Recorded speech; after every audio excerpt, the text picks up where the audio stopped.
to? I'm working and you're Yeah, you work here. Are you the manager? Are you the owner? Or you started running your mouth because I asked her that I said we weren't done eating yet. I am literally working and this is I don't give a Karen at this restaurant does not give a blink, her words, on how to treat the staff. What do you do here? You're a cook? Back those balls up. Come over here right now. Who owns the place? Who owns the place? We're eating here.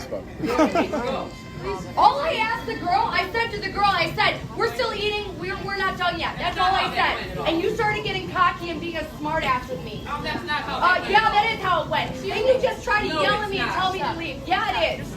Yes, it is. Once again, we feel for these employees that must put up with this mess day in, day out. Hey, Karen, watch the language. What did you say? You heard me. Karen? Yeah, you're literally ruining. Why don't you never eat again because you weigh 500 pounds? Why? Fat bitch! You fat bitch! Police, somebody Call the police! Oh, I need a video. I didn't do anything! I didn't do what are you doing? I didn't do what am I doing? I didn't do anything!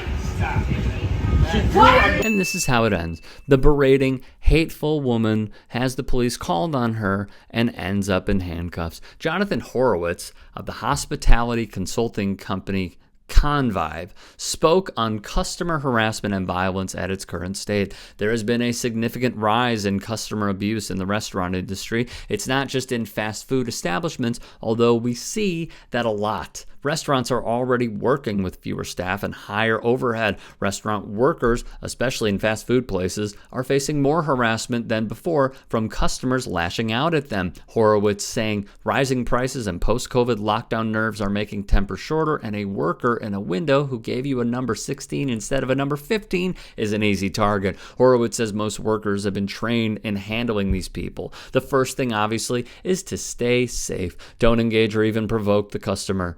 The best thing to do is to try to get a manager. Independent nonprofit newspaper The 19th reported nearly half of women working in restaurant positions where they receive tips said they have experienced increased harassment from customers or supervisors during the 2 years of the pandemic, according to a new survey first shared with The 19th. 73% of all women and 78% of women of color in these jobs said they regularly endure or witness sexual behaviors from customers that make them uncomfortable, the report said. The survey was released by the advocacy nonprofit One Fair Wage in partnership with the University of California, Berkeley's Food Labor Research Center.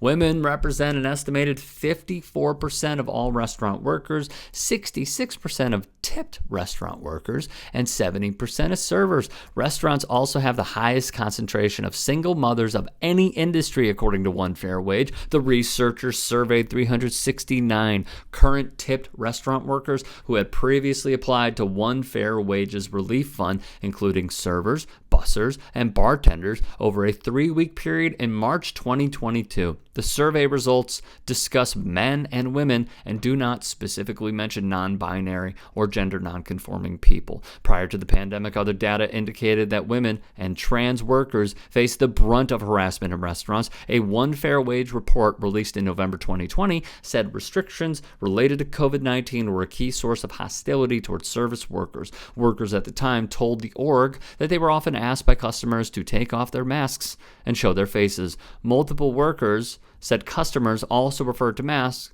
while making comments about, and you see what they print. The federal sub-minimum wage is $2.13 an hour.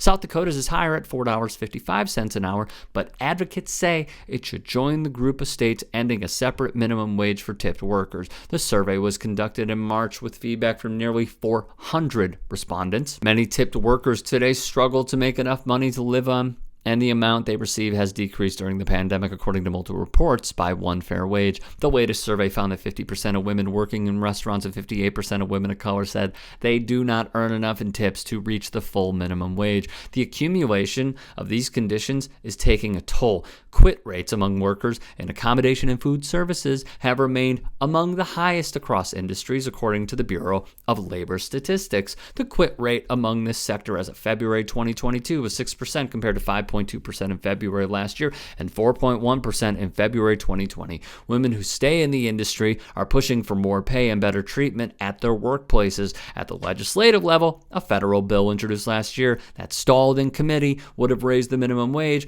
for regular employees over a 5-year period and eliminated sub-minimum wage practices for new hires, tipped employees, as well as those with disabilities.